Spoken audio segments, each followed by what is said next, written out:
నియోజకవర్గానికి ఒక చదువుకున్న ఎమ్మెల్సీ గారు సిద్ధాంతాలు కట్టుబడి ఉండే కమ్యూనిస్ట్ నాయకుడు. మా ఇద్దరికి కొన్ని సిద్ధాంతాలు ఉన్నాయి. ఎవరో ఈ మధ్య ఏదో మాట్లాడుతున్నారు. నేను ఏదైనా మాట్లాడితే మంత్రి పదవి రాలేదని మాట్లాడుతున్నారు.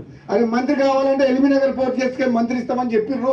నాకు వద్దని, నాకు మునుగోడు ప్రజలు కావాలని నేను ఇక్కడికి వచ్చిన.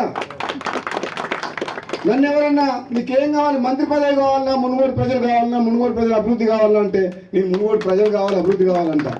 అందులో అనుమానం లేదు. పదవులు వెనకాల పాపులాడాల్సిన అవసరం నాకు లేదు. నాలాంటి మనిషికి అదృష్టం ఉంటే, నాలాంటి పదవి వస్తే, ఇంతకంటే పెద్ద పదవి వస్తే అది ప్రజలకే ఉపయోగపడుతుంది, ప్రజలకు లాభం అవుతుంది. కానీ నేను అందరిలాగా పదవులలోకి పోయి పైరవులు చేసి దోసుకునేటువంటి అయితే కాదు.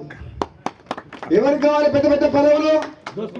పదవులు అడ్డం పెట్టుకొని రాజకీయాలు అడ్డం పెట్టుకొని పదవులలోకి వచ్చి వేల కోట్లు దోసుకునేటువంటి వారికి పదవులు కావాలి. రాజగోపాల్ రెడ్డికి ప్రజలు కావాలి, రాజగోపాల్ రెడ్డికి ప్రజల అభివృద్ధి కావాలి, సంక్షేమం కావాలి. నేను మళ్ళీ చెప్తున్నా, ఈరోజు నేను కావాలనుకుంటే మంత్రి అయ్యేవాడిని. కానీ నా స్వార్థం కోసం అని చెప్పేసి, నేను పదవి కోసం అని చెప్పి నేను పోలే.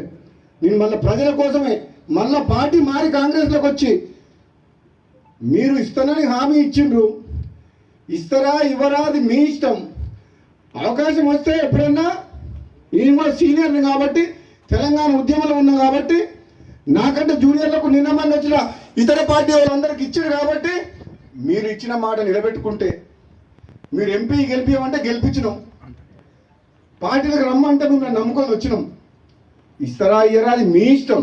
కానీ నేను మాత్రం పదవుల కోసం ఎవరింటికి పోయి కాలు మొక్కి మనసు చంపుకొని దిగజారడం మాత్రం జరగదు. నేను బతుకున్నాగా ప్రజలున్నారు నా ఎమ్మడి. నాకు కావాల్సింది ప్రజలు, వాళ్ళ బాగోగులు, ఈ నియోజకవర్గ అభివృద్ధి. ఒకవేళ నాకేదైనా మంచి జరిగితే వాళ్ళకి మంచి జరుగుతుంది, లేదంటే వాళ్ళ మధ్యనే ఉంటా, వాళ్ళ కోసం పనిచేస్తా, వాళ్ళ కష్టసుఖాల్లో పాల్పంచుకుంటా, వాళ్ళ కోసం ఎంత దూరమైనా పోతా, ఎంత పోరాటమైనా చేస్తా. అవసరమైతే మళ్ళీ త్యాగం చేసి పోయినసారి ప్రభుత్వాన్ని మీ కాళ్ళ తీసుకురాలే, తీసుకొచ్చినా కదా. నేను రాజీనామా చేస్తే మొత్తం టీఆర్ఎస్ ప్రభుత్వం 100 మంది ఎమ్మెల్యేలు మునుగోడు ప్రజల కాళ్ళకాడికి రాలేదా? అవసరమైతే అంత దూరం కూడా పోతా. నేనైతే భయపడా. మీ అందరికి మాటిస్తున్నా. మళ్ళా ఈరోజు లచ్చమ్మగూడ సబ్స్టేషన్లో ఇక్కడికి వచ్చి నిరాకరించగా, నేను ఏదైనా మంచి పని చేస్తే మీకోసం చేస్తే తప్పితే, త్యాగమైన పోరాటమైనా మీరు తలదించుకునే పని నా ప్రాణం పోయినా చెయ్య. మీరు తలదించుకొని మీరు నన్ను ఓటేసి గెలిపించారు.